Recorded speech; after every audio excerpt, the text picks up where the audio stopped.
டாஸ்மாக் அதிகாரிகள் வீட்டில் அமலாக்கத்துறை சோதனையானது நடைபெற்று வரும் நிலையில் அரசியல் உள்நோக்கத்துடன் அமலாக்கத்துறையினர் சோதனை நடத்தி வருகின்றனர் என அமைச்சர் முத்துசாமி கண்டனம் தெரிவித்திருக்கிறார். தமிழ்நாடு அரசு ஊழியர்களை அமலாக்கத்துறை அதிகாரிகள் துன்புறுத்துகின்றனர் என்றும் முத்துசாமி தெரிவித்திருக்கிறார். அரசியல் உள்நோக்கத்துடன் அமலாக்கத்துறையினர் சோதனை நடத்தி வருகின்றனர் என்றும் தமிழ்நாடு அரசு ஊழியர்களை அமலாக்கத்துறை அதிகாரிகள் துன்புறுத்துகின்றனர் என்றும் அமைச்சர் முத்துசாமி கண்டனம் தெரிவித்திருக்கிறார். டாஸ்மாகில் 1000 கோடி ரூபாய் ஊழல் என கற்பனை செய்தியை அமலாக்கத்துறை வெளியிட்டது என்றும் தவறான அறிக்கையை நியாயப்படுத்த டாஸ்மாக் அலுவலர்களை அமலாக்கத்துறையினர் துன்புறுத்துகின்றனர் என்றும் அமைச்சர் முத்துசாமி தெரிவித்திருக்கிறார். மேலும் விவரங்களை செய்தியாளர் சரவணகுமார் வழங்க கேட்கலாம். சரவணன் வணக்கம், மேலும் விவரங்களை சொல்லுங்க.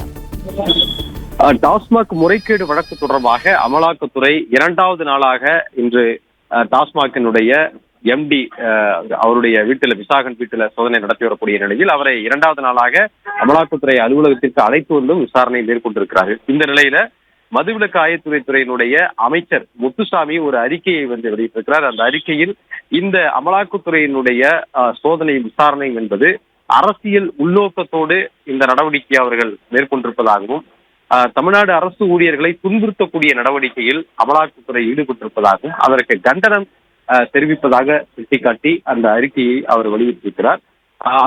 மேலும் அதிமுக ஆட்சி காலத்தில் லஞ்ச ஒழிப்புத்துறையால் பதிவு செய்யப்பட்ட வழக்குகளை அடிப்படையாக கொண்டு திமுக ஆட்சியில் டாஸ்மாக் நிறுவனத்தில் முறைகேடுகள் நடைபெற்றது போன்று அவர்கள் சித்தரிப்பதாக குறிப்பிட்டிருக்கிறார். அதாவது அமலாக்கத்துறை 2017ஆம் ஆண்டிலிருந்து 2022 வரை லஞ்ச ஒழிப்புத்துறையில் பதிவு செய்யப்பட்ட பல்வேறு வழக்குகளின் அடிப்படையில லஞ்ச வழக்குகளின் அடிப்படையில இந்த வழக்கை சட்டவிரோத பணப்பரிமாற்ற வழக்கை பதிவு செய்து விசாரிப்பதாக தெரிவித்திருந்தது.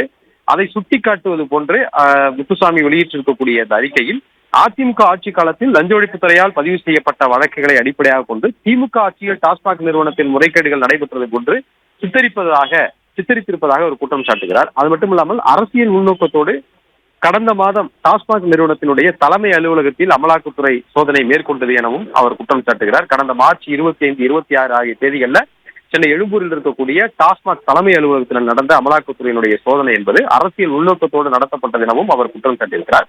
இந்த சோதனைகளின் பொழுது டாஸ்மாக் நிறுவனத்தினுடைய செயல்பாடுகளில் முறைகேடுகள் நடைபெற்றதற்கான எந்தவிதமான ஆதாரமும் அதில் கிடைக்கவில்லை எனவும் அமைச்சர் முத்துசாமி குறிப்பிட்டிருக்கிறார். 1000 கோடி ரூபாய் ஊழல் நடைபெற்றதாக ஒரு கற்பனை செய்தியை அமலாக்கத்துறை வெளியிட்டிருக்கிறது எனவும் ஒரு குற்றம் சாட்டுகிறார்.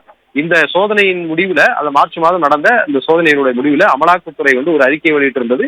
அந்த அறிக்கையில் 1000 கோடி ரூபாய் மதுபான கொள்முதலில் முறைகேடு நடைபெற்றதாக பல்வேறு குற்றச்சாட்டுகளை முன்வைத்து அமலாக்கத்துறை இந்த அறிக்கை வெளியிட்டிருந்தது. அந்த அறிக்கை குறித்து தெரிவித்திருக்கக்கூடிய அமைச்சர் முத்துசாமி 1000 கோடி ரூபாய் ஊழல் நடைபெற்றதாக ஒரு கற்பனை செய்தியை அமலாக்கத்துறை வெளியிட்டதாக தெரிவித்திருக்கிறார். அதே போன்று இந்த தவறான அறிக்கையை 1000 கோடி ரூபாய் முறைகேடு என்று ஒரு தவறான அறிக்கையை கொடுத்துவிட்டு அதை நியாயப்படுத்துவதற்காக அமலாக்கத்துறை டாஸ்மாக் நிறுவன அலுவலர்களையும் அதிகாரிகளையும் தொடர்ந்து துன்புறுத்தி வருகிறது என்று அமைச்சர் முத்துசாமி குற்றம் சாட்டியிருக்கிறார். நேற்று டாஸ்மாக் நிறுவனத்தினுடைய எம்டியுடைய வீட்டிலும் மேலும் சிலருடைய வீடுகளிலும் அமலாக்கத்துறையினர் சோதனை நடத்தி வரக்கூடிய நிலையில அந்த சோதனையை சுட்டிக்காட்டி இது எந்த விதமான ஆதாரங்களும் கிடைக்காத நிலையில் அரசு அலுவலர்களையும் அமலாக்கத்துறை துன்புறுத்தக்கூடிய ஒரு நடவடிக்கையாக இதை பார்ப்பதாக தெரிவித்திருக்கிறார். கட்டாயப்படுத்தி அவர்களை விசாரணை என்ற பெயரில் துன்புறுத்துவதாகவும் இந்த சோதனையும் விசாரணையும் அதைதான் காட்டுவதாகவும் தெரிவித்திருக்கிறார். அமலாக்கத்துறை பொதுவாக அமலாக்கத்துறையினுடைய வழக்குகள்ல உச்சநீதிமன்றம் வகுத்திருக்கக்கூடிய விதிகளை மீறி அமலாக்கத்துறை நடந்து கொள்வதாகவும் இவ்வாறு அமலாக்கத்துறை மேற்கொண்டு வரக்கூடிய இந்த அரசியல் பழிவாங்க நடவடிக்கைக்கு தமிழ்நாடு அரசு கடும் கண்டனத்தை தெரிவிப்பதாக அமைச்சர் முத்துசாமி தனது அறிக்கையிலே சுட்டிக்காட்டிருக்கிறார். இந்த நடவடிக்கைகளுக்கு எதிராக தேவையான அனைத்து விதமான சட்டப்பூர்வமான நடவடிக்கைகளையும் மேற்கொண்டு வருவதாகவும் அவர் குறிப்பிட்டிருக்கிறார். ஏற்கனவே அமலாக்கத்துறை மார்ச் மாதம் மேற்கொண்ட இந்த சோதனையை எதிர்த்து தான் நீதிமன்றத்தில் சென்றார்கள். எனவே இந்த விவகாரத்திலும் சட்டப்பூர்வமான நடவடிக்கை எடுக்கப்படும் என்றும் தமிழக அரசு அரசு அலுவலர்களுடன் தொடர்ந்து துணை நிற்கும் என்பதையும் தெரிவித்துக் கொள்வதாகவும் அமைச்சர் முத்துசாமி வெளியிட்டிருக்கக்கூடிய அந்த அறிக்கையில அவர் சுட்டிக்காட்டியிருக்கிறார். பிளே ஸ்டோர் மற்றும் ஆப் ஸ்டோரில் இருந்து பாலிமர் செயலியை QR கோடு மூலம் பதிவிறக்கம் செய்யுங்கள். செய்திகளை உடனுக்குடன் பெறுங்கள்.